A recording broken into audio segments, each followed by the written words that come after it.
Hello there ladies, gentlemen and all variations thereupon. Today we're going to be building this little enchanted fairy door for a child's birthday party.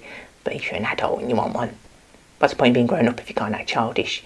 Okay, so the first step is to draw out the fairy door. So you're going to have to grab yourself a pencil, some plywood and preferably a ruler.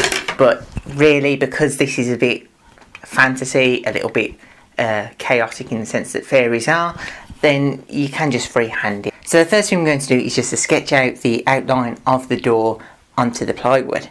So I'm just going to go for a sort of pointed arch shape to the door frame, and it's the door frame we're drawing at the minute, not the door itself. And one thing we want to make sure of is that the wood that we're using, it's going to have a grain on it. The wood's going to have a grain that runs in a particular direction. On the face that we have showing out, it might go the opposite way at the back because it's plywood and it's several different layers put together. And the reason we want to do that is if we did it this way around, then we'd be doing it on a short grain, and that's a lot less stable in terms of how the wood's going to split and hold together.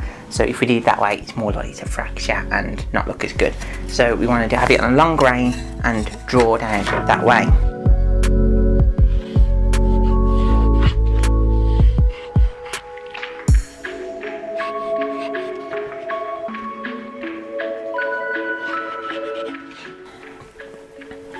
And there we have it. So that's the pointed door frame.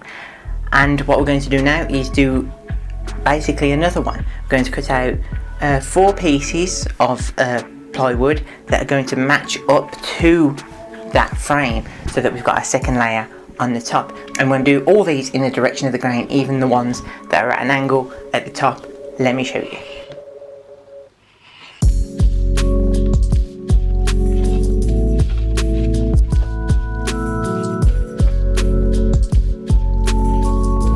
And there we go, we want something like that. So we've got the shape of a door frame there. These 2 long sections are the same as these 2 here. And these 2 here will match those 2 parts up there.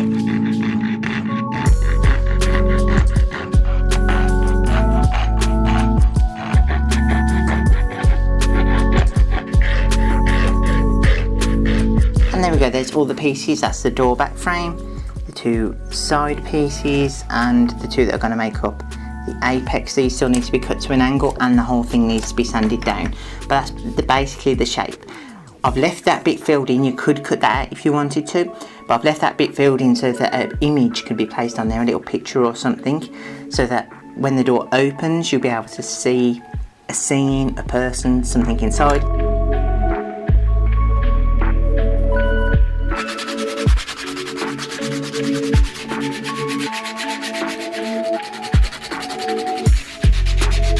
Okay, so that's been sanded up and is all smooth so that all the pieces fit together nicely. And the next step is going to be to try and create some texture to this, because at the minute it's all flat and wood tends to have little knots and things in it. So what I've got here is a wood carving knife. I'm not going to carve in too deep, so you could use anything. You could use an old pair of scissors, even a screwdriver. I've seen people use that before. And all we're going to do is take a piece of this wood and going in the direction of the grain, we're just going to make little scratches going down. Try not to be too straight with it. And where you get little loops where they've come apart and together again, you might want to try and stick it in little knot.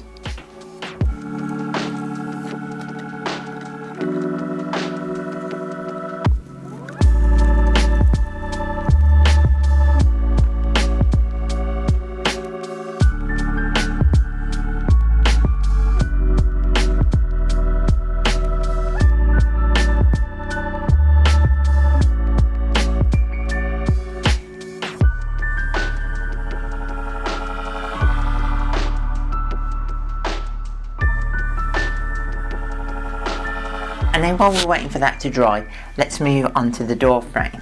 What you'll see that I have here is an outline of the door to the dimensions of the door frame. I've also drawn on the 2 hinges, and the hinges, the position of it is important for what I'm doing because we're going to have cross beams on and we don't want them interfering.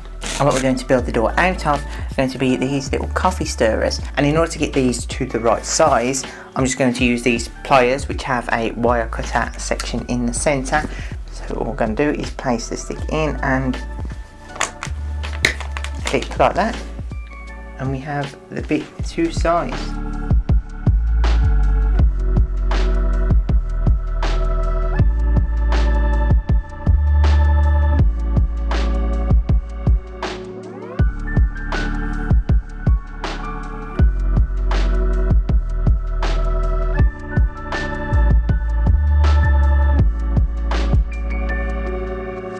And there we go, this little door. So a couple of things to note is that the side with the hinge is on. I've left a little gap at the side, and that is to account for the fact that the hinges have a little sort of knuckle on them. So that is where that will fit in at the side there. So allow it to rotate. Hopefully there's enough space. Although the other reason is I just didn't have enough space for another stick. So with that all done, there is one last element that we need for the front door, and that is going to be a handle. Now the little nub at the end of this is the perfect shape for a door handle, and that is just a stick that used to have a label for a plant on it. Now that I've planted the plant, I don't need the label, and the stick is going through, so I'm going to just cut the little nubbin off the end of that, file it down a little bit, and then we've got a nice little door handle that is also going to be stuck on with the hot glue.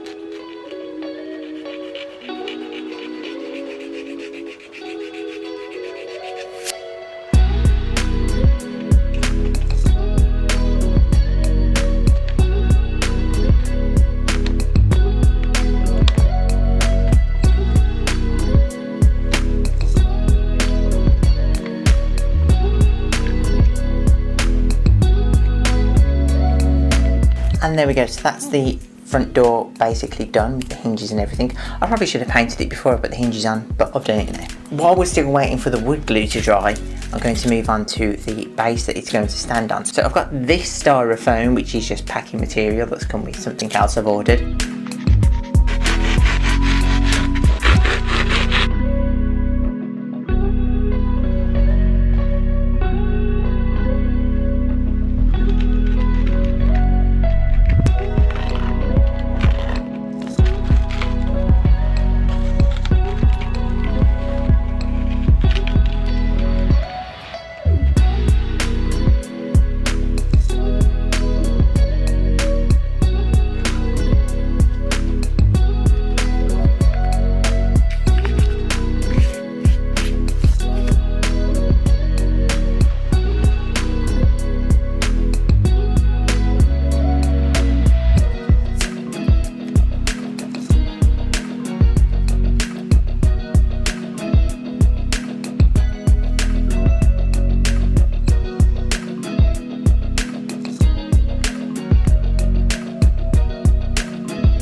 Okay, so for the primarily part of the detailing, what I'm going to do is create paving stones using this big bucket of clay that I have. And what we're going to do is fashion paving stones across the surface, and then we're going to add on a sort of step for the door itself. And the reason for that is it's going to be easier to secure the clay if I insert a pin at the bottom of the clay into the polystyrene that's underneath than it is to try and get the door to get through this fake grass.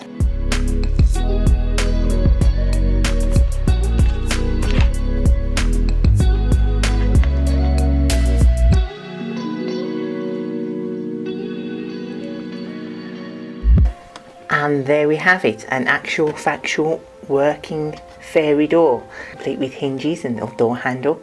The details on the wood especially turned out nice, so with a few little added elements such as the fabric flowers I made in a short previously and a little butterfly or two, this becomes a little enchanted doorway.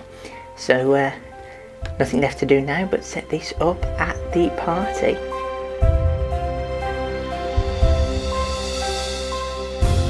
And if you want to catch up on any of the little pieces of fabric enchantment that I've got around here, fabric flowers and butterfly, then this playlist up here will show you how to make them in little short videos. And if you want to watch something else, then this video underneath has been selected by the algorithm just for you. And if you want to see more of this sort of thing, then don't forget to subscribe.